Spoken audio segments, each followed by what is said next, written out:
Hi viewers, welcome to our channel. ప్రస్తుతం మనతో పాటు సీనియర్ జర్నలిస్ట్ దాము బాల సార్ వారితో మాట్లాడదాం.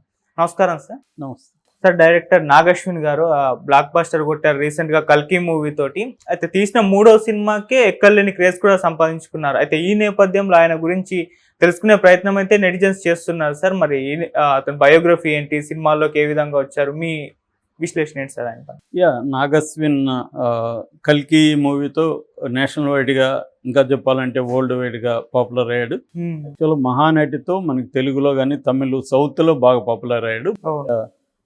ఈ సినిమాతో కల్కి 2898 AD ఈ సినిమాతో ప్రపంచవ్యాప్తంగా కూడా తెలుగు సినిమాకు సంబంధించి ఇప్పటివరకు మనకి బాహుబలి తర్వాత ఓన్లీ రాజమౌళి మాత్రమే డైరెక్టర్గా పరిచయం ఉన్నాడు. ఇప్పుడు నాగశ్విన్ కూడా ఆ లీగ్లో చేరిపోయాడు. సో ఈ అందరూ కూడా ఇప్పుడు నాగశ్విన్ ఎవరు, అసలు ఇతను అశ్విని దత్తుకి ఎలా అల్లుడయ్యాడు, ఇతను కులం ఏంటి, ఇతను తల్లిదండ్రులు ఎవరు, ఇతను ఏం చదువుకున్నాడు, ఎవరి దగ్గర పనిచేశాడు, ఇవన్నీ అందరూ కూడా ఇప్పుడు వెతుకుతున్నారు ఈ నాగశ్విన్. ఎందుకంటే అతను ఎక్కడ కూడా పెద్దగా మాట్లాడు, సైలెంట్గా ఉంటాడు, ఒక నార్మల్ వ్యక్తిలాగా తిరుగుతుంటాడు. కమల్ హాసనే అన్నాడు, ఇతను సాధారణంగా అనిపిస్తుంటాడు, మా గురువు బాలచంద్రలాగా సాధారణంగా అనిపించి అసాధారణమైన పనులు చేస్తుంటాడని కమల్ హాసన్ కూడా అతనికి సర్టిఫికేట్ ఇచ్చాడు. అలాగే వ్యక్తి ఎక్కడైనా గుంపులో ఉంటే అతను గుర్తుపట్టడం కష్టం, అలాగే ఒక నార్మల్గా ఉంటాడు. అయితే ఇతని బయోగ్రఫీ తీసుకున్నప్పుడు ఇతను April 23, 1986 పుట్టాడు. 38 years అతనికి. వీళ్ళ నాన్న జయరామ్ రెడ్డి, అమ్మ జయంతి రెడ్డి, ఇద్దరు కూడా డాక్టర్సు. వీళ్ళది అమ్మదైతే విశాఖపట్నం, నాన్న రకరకాలుగా ఉండి హైదరాబాద్లో వచ్చాడు. ఇద్దరిది కూడా ఆంధ్రప్రదేశే తల్లిదండ్రులది. వీళ్ళది మాదాపూర్లో జేజే హాస్పిటల్ అని ఒక హాస్పిటల్ నడుపుతున్నారు. ఇతనికి ఒక చెల్లుంది, ఆ అమ్మాయి నిఖిలా రెడ్డి. సో ఇతను ముందు నుంచి కూడా ఇక్కడ హైదరాబాద్లో పుట్టి పెరిగాడు. ఇక్కడ హైదరాబాద్ పబ్లిక్ స్కూల్లో చదువుకున్నాడు. మన దగ్గుపాటి రానాకి క్లాస్మేట్, 1వ తరగతి నుంచి కూడా క్లాస్మేటు. వీళ్ళిద్దరూ అక్కడే చదువుకున్నారు.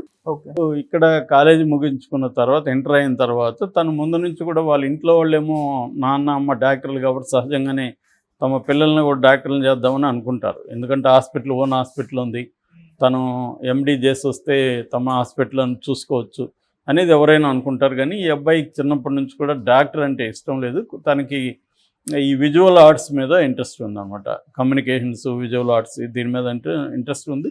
తల్లిదండ్రులు కూడా అది అర్థం చేసుకొని ప్రోత్సహించారు. దాంతో ఇతను Manipal academy of higher education కర్ణాటకలో మాస్ కమ్యూనికేషన్స్ డిగ్రీ చదివాడు. దాని తర్వాత న్యూయార్క్ ఫిల్మ్ అకాడమీ, అమెరికాలో న్యూయార్క్ ఫిల్మ్ అకాడమీలో ఫిల్మ్ డైరెక్షన్ కోర్సు చదివాడు అనమాట. అక్కడ ఇతనికి డైరెక్షన్కి సంబంధించిన అండర్స్టాండింగ్ కానీ, థియరీ కానీ, ప్రాక్టికల్స్ కానీ, ఎందుకంటే న్యూయార్క్ ఫిల్మ్ అకాడమీ అనేది ఒక ప్రెస్టీజియస్ సంస్థ, అది ఇంటర్నేషనల్లీ ఎక్స్పోజ్డ్ ఉంటుంది. అక్కడ హాలీవుడ్ డైరెక్టర్స్ వచ్చి గెస్ట్ లెక్చర్స్ ఇవ్వడం అలాంటివి చేస్తుంటారు. అట్లాగే ప్రాక్టికల్స్ కూడా, షార్ట్ ఫిల్మ్స్ తీయించడం, ఇవన్నీ చేస్తారు. అందువల్ల ఇతనికి అక్కడ అమెరికన్ ఫిల్మ్ మేకింగ్ మెథడ్స్ అదంతా కూడా ఫుల్ ఎక్స్పోజర్ వచ్చిందన్నమాట.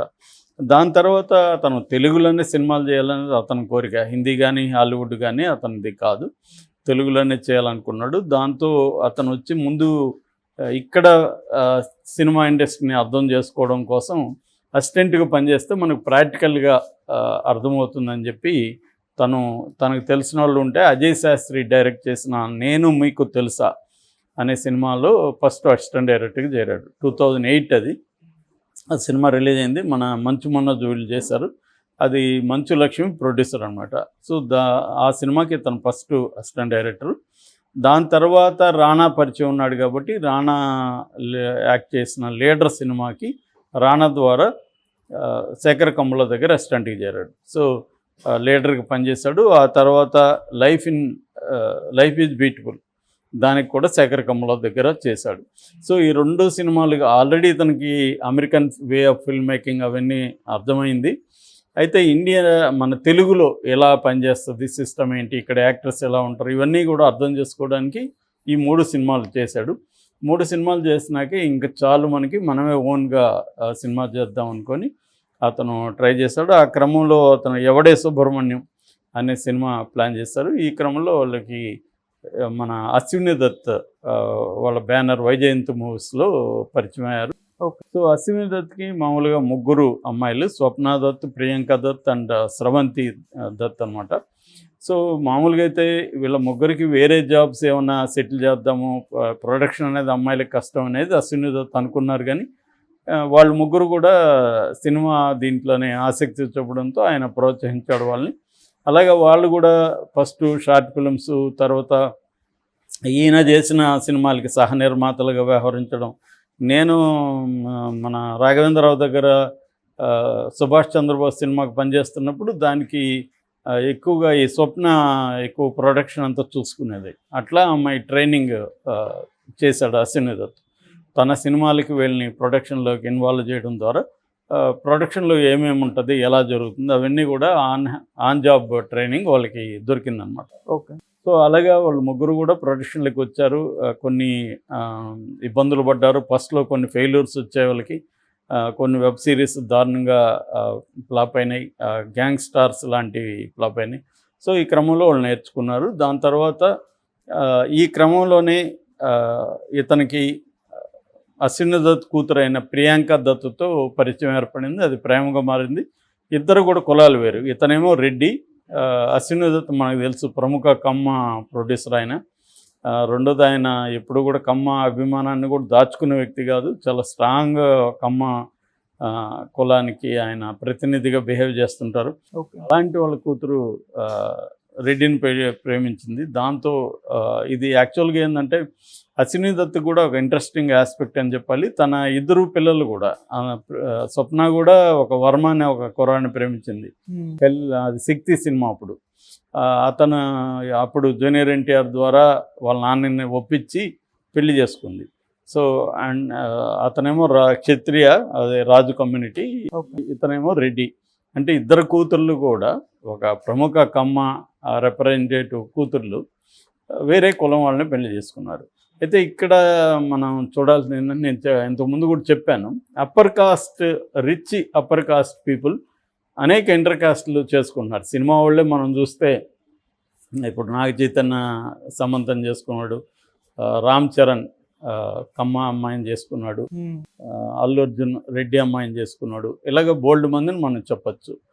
మహేష్ బాబు హిందీ, ఇలాగా. సో అంటే ఒక రిచ్ సెక్షన్లో ఇంటర్ కాస్ట్ మ్యారేజ్లు అనేవి వెరీ కామన్ అవుతున్నాయి.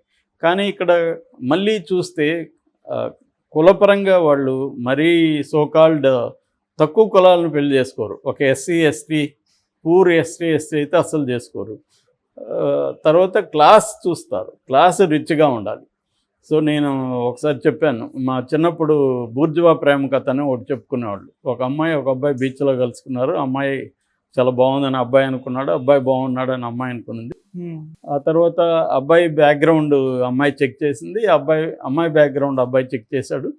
ఈ అబ్బాయి వచ్చి ప్రముఖ కాంట్రాక్టర్ కొడుకు అనే విషయం అమ్మాయికి తెలిసింది. అమ్మాయి వచ్చి ప్రముఖ రాజకీయ నాయకుడు మంత్రి కొడుకు అని ఆ అబ్బాయికి తెలిసింది. సో తెలుసుకున్నాకే ఇద్దరు పోయి ఇళ్ళలో చెప్పారు, నాన్న ఇట్లా నేను ఒక అబ్బాయిని లవ్ చేస్తానంటే ఎవరమ్మా అంటే ప్రముఖ కాంట్రాక్టరు కొడుకంట అని ఈ అమ్మాయి చెప్పింది.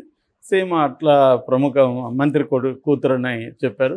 రే ఆ మంత్రి చాలా ఇంపార్టెంట్ మనకి, బోల్డ్ పనులు ఉంటాయి మనకి, నువ్వు ప్రొసీడ్ అని నాన్న అన్నాడు, ఆ అబ్బాయిల నాన్న.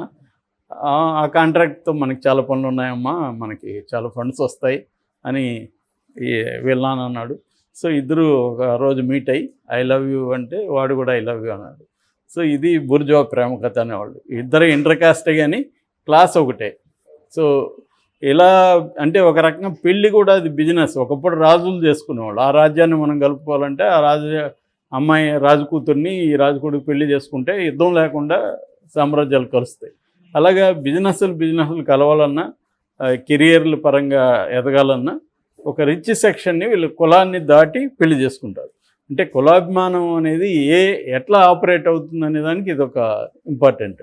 సో వీళ్ళు ఇటు రెడ్డి వర్గాన్ని చేస్తారు, అటు కమ్మ వర్గాన్ని కూడా మళ్ళీ ఏమో అట్లని కమ్మ కులాభిమానాన్ని అతనేం వదులుకోడు. వీళ్ళ అమ్మాయిలు కూడా ఇప్పటికి కూడా స్వప్న చలసాని అని పేరు పెట్టుకుంటుంది, ప్రియాంక చలసాని వాళ్ళ ఇంటి పేరు పెట్టుకుంటారు. సో ఇలాగా ఆపరేట్ అవుతుంటాయి. అలాగా ఇతను కూడా అమ్మాయిని పెళ్లి చేసుకున్నాడు. దాని తర్వాత ఎవడే సుబ్రహ్మణ్యం, దాని తర్వాత మహానటి కూడా అందరికీ తెలుసు. దానికి మహానటికి తనకి అవార్డులు కూడా వచ్చాయి. ఎవడే సుబ్రహ్మణ్యకి నంది అవార్డు వచ్చింది, మహానటికి కూడా నేషనల్ అవార్డు వచ్చింది బెస్ట్ ఫిల్మ్గా. అట్లాగే ఫిల్మ్ఫేర్ బెస్ట్ డైరెక్టర్గా ఫిల్మ్ఫేర్ అవార్డు వచ్చింది. ఆ తర్వాత 2020లో ప్రాజెక్ట్ కే అని ఒకటి స్టార్ట్ చేశారు అశ్విని దత్ బ్యానర్లోనే. ఇది నిజానికి ఇది చరిత్ర అని చెప్పచ్చు. అప్పటి నుంచి దాన్ని డెవలప్ చేసుకుంటూ వస్తున్నారు. అంటే హాలీవుడ్లో ఉండే సైన్స్ ఫిక్షన్ మూవీస్ ఇండియాలో తక్కువ ఉన్నాయి కాబట్టి ఆ జానర్లో తీద్దామని నాగాశ్విన్ అనుకున్నాడు.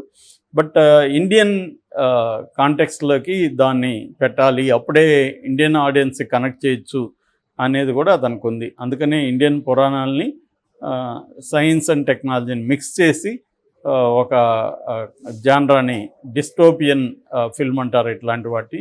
సో ఒక డిస్టోపియన్ ఫిల్మ్ని ఇతను తయారు చేశారు. ఒక బ్రహ్మాండమైన కాస్టింగ్తో చేశారు. అశ్విని దత్ కూడా ప్రోత్సహించాడు. ఎందుకంటే అప్పటికే అశ్విని దత్కి ఎవడే శుభ్రంలో డబ్బులు వచ్చాయి, మన మహానటిలో వచ్చాయి. తర్వాత అదేంటి జాతిరత్నాలు కూడా వీళ్ళే ప్రొడ్యూస్ చేశారు, జాతిరత్నాల్లో కూడా డబ్బులు వచ్చాయి. కాబట్టి డబ్బులు ఇతని ద్వారా అశ్విని దత్ బ్యానర్లో బ్రహ్మాండంగా వచ్చాయి కాబట్టి నమ్మకం ఏర్పడింది, ఇతని మీద మనం ఇన్వెస్ట్ చేయొచ్చు, ఇతను ఖచ్చితంగా మనకి డబ్బులు రిటర్న్ వస్తుందని. అందుకని డబ్బులకి వెనకాడకుండా చేశారు. వాళ్ళు కూడా ముగ్గురు అమ్మాయిలు, ఇతను, వీళ్ళందరూ కలిసి గట్టిగా పనిచేశారు. అందరికీ ఎక్స్పీరియన్స్ ఉంది కాబట్టి ఒక ఫ్యామిలీ ప్యాక్ అని చెప్పచ్చు. ఇది ఫ్యామిలీ పరంగా అందరూ ఎక్స్పీరియన్స్డ్, ఆల్రెడీ ప్రొడక్షన్లో ఓన్గా ప్రొడ్యూస్ చేసి వాళ్ళకి అనుభవాలు ఉన్నాయి ఎలా చేయాలి ఏంటి అనేది. అట్లాగే ఇంటర్నేషనల్ కూడా ఎక్స్పోజర్ ఉంది వాళ్ళు, టెక్నీషియన్లు ఎక్కడ తీసుకురావాలి ఏంటి అని. ఈ రకంగా దీన్ని సక్సెస్ఫుల్గా చేశారు. ఈ మధ్యలో అది కూడా ఇతను డైరెక్ట్ చేశాడు. అలాగే ఇతనికి స్క్రిప్ట్ రైటింగు, డైరెక్షను ఇవన్నీ ఎక్స్పీరియన్స్ వచ్చాయి. దాంతోపాటు ప్రొడక్షన్లో తన వైఫ్ ప్రియాంక కావచ్చు, వదిన స్వప్న కావచ్చు, ఇంకా అశ్విని దత్కి ఆయనకున్న అనుభవం చాలామంది ప్రొడ్యూసర్లకు ఉండదు. ఆయన చాలా మెగా ప్రొడక్షన్స్ తీసిన ప్రొడ్యూసరు. సో అలాగా ఒక టీం వర్క్తో ఈ సినిమాని సక్సెస్ఫుల్గా 3 ఏళ్ల పాటు కష్టపడి దాదాపు 700 కోట్ల బడ్జెట్తో తీయగలిగారు. ఆల్రెడీ ఇప్పటికే వాళ్ళకి 500 కోట్లు వచ్చేసింది గ్రాస్. సో ఖచ్చితంగా 1000 కోట్లు దాటే అవకాశం ఉంది. వాళ్ళ పెట్టిన ఖర్చుతో పాటు ఇంకొక 400-500 కోట్లు లాభం కూడా వచ్చే అవకాశం ఉంది. ఓకే. సో ఆ రకంగా నాగశ్విన్ ఇండియన్ సినిమాలో తనకంటూ ఒక స్థానాన్ని క్రియేట్ చేసుకోగలిగాడు. ఒక నాగశ్విన్ యూనివర్స్ అనేది కూడా తనకి క్రియేట్ అయింది. ఇప్పుడు కల్కి పార్ట్ 2